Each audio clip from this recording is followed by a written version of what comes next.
Tonight on the NewsHour. Vancouver City employees get a lesson on hosting Olympic VIPs, including suggestions on how to smile.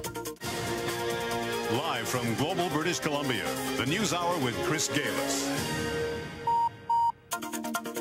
Good evening and thanks for joining us. When the Olympics come to town, visiting VIPs will be greeted at Vancouver City Hall by a well-dressed and smiling group of employees. How do we know this? Well, it's because a handbook has been distributed to everyone, detailing exactly how to behave, how to dress, and yes, even how to smile when they encounter foreign dignitaries. Robin Stickley has our top story. Vancouver is dressed to impress, ready to shine and be shown off to the world. But looks aren't everything. The city of Vancouver wants to ensure our manners are also buffed and polished. Not furrow your brow or smile too long, or no kind of limp noodle handshake. You got to have a proper handshake. And it says here there's nothing too demeaning, too demanding, or just plain to beneath you. Just a few of the rules in the playbook of etiquette. The protocol manual is City Hall's attempt to point city staff in the direction of what's appropriate during the games. It's about 150 pages of guidelines that are part of training for employees who will deal with dignitaries. But when we asked about the book, cold shoulder. The manual covers a lot of ground, everything from meeting guests at the airport to properly displaying the Canadian flag. But there are also photos instructing people not to put their hands in their pockets, not to fidget, avoid being too chatty, not to wear short socks, and this head scratcher, how to deal with an embarrassing situation by suggesting this phrase: your trouser zipper is open. You know, Canadians are pretty nice. You know, we have a reputation for being some of the most polite people in the world, so... So this is overkill? This might be a little overkill. That's easy. Just remember your manners. While it may feel like a throwback to the Good Citizen films of the 1950s, image experts say first impressions are everything.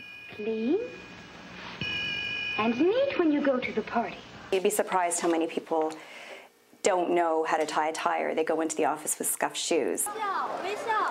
For the Beijing Games, the Chinese government poured huge money into training residents how to smile at tourists and how to be polite. Just a few weeks ago, a full-page ad appeared here in a local newspaper describing how we can all be good hosts. Share your love of the city.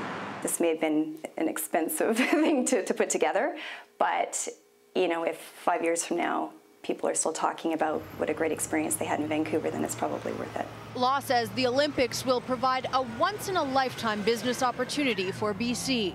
And while it may sound simple, if our manners are good as gold, our economy stands to win. Join in the game. A party calls for team. So now that city staff are getting a lesson in how to put on a happy face for our visitors, let's find out who's actually going to benefit. And our Keith Baldry joins us now with details on some of the dignitaries who may be coming to dinner. Keith. Yeah, Chris, you know, celebrity watching is going to be a major Olympic activity in, around the venues in the cities as the games progress. Nobody has officially confirmed their attendance, but invitations have gone out. And talking to protocol types today, here are some of the names right now at the top of the list of people are expected to come here. First of all, California Governor Arnold Schwarzenegger, of course. Gordon Campbell, the premier, has visited him in California. He's expected to come. Sir Richard Branson, the founder of Virgin Airways, who's been to Vancouver before, is also on the top of the rumor mill. There is expected to be a member of the British royal family, perhaps Prince Edward or Prince Andrew. Prince Edward, of course, was here in Victoria for the 1994 Commonwealth Games, but a member of the royal family is expected to attend at some point. In terms of American politicians, this is what has people buzzing the most. Vice President Joseph Biden, it may be a stand-in for President Barack Obama if he's not able to come. Another scenario being bandied about is the First Lady Michelle Obama taking the place of her husband or accompany him to the games as well. Of course, that would be a major coup for Vancouver if there was a presidential visit. Those things just don't happen out of the blue, though, folks. It takes a lot of planning. So I don't know, perhaps Mr. Obama will not be here, but Joe Biden now has emerged as possible alternative representative, the vice president perhaps stepping in for the president. But either way, that's going to be pretty big news if one of those things were to occur in terms of that type of level of politician actually showing up in British Columbia. So we know they've got to have power, they've got to have celebrity and some kind of cachet, but who actually issues the invitation? Is it all levels of government? Is it VANOC? Yeah, it comes from the protocol offices from both federal and provincial governments in terms of political leaders.